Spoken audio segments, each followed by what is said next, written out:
tell you what has happened to you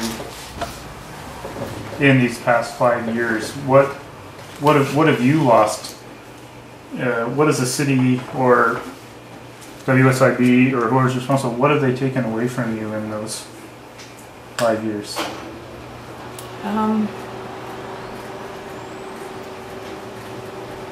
Besides all dignity and livelihood, I lost my home basically as a result. I lost my relationship. Again, my dad tried to help me. He's 75. He ended up losing all of his stuff as well, trying to help me.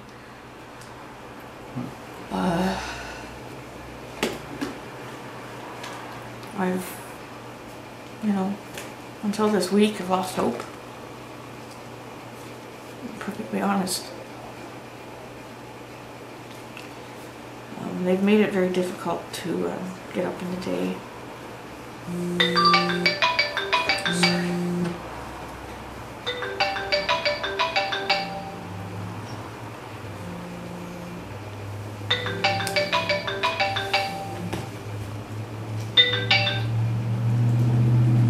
I don't know what happened. Everybody just went.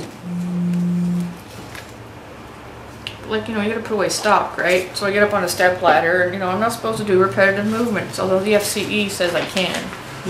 Put that up for the camera, so the camera can see.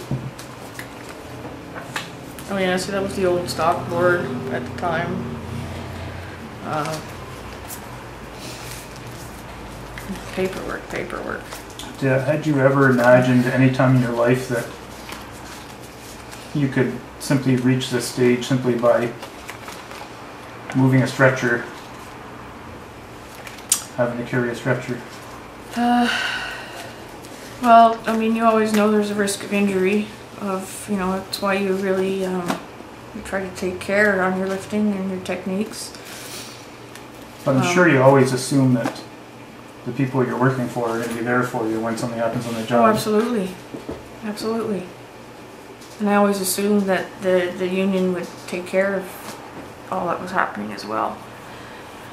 Especially when I was fighting for, they said that they did all the requested accommodations, which were like, an electric stapler and, lowering a filing shelf and a new chair.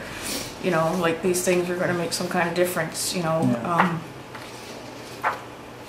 And so WSIB stated I even wrote an appeal, I think in September 10th of 2008, appealing the decision of having me in that position, that I was physically unable. And they stated that the FCE states you can, so, and it's kind of the letter of the law. And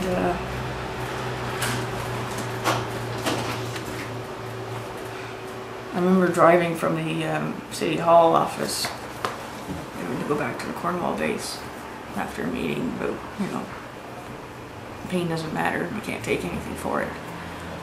I just wanted to drive into the river.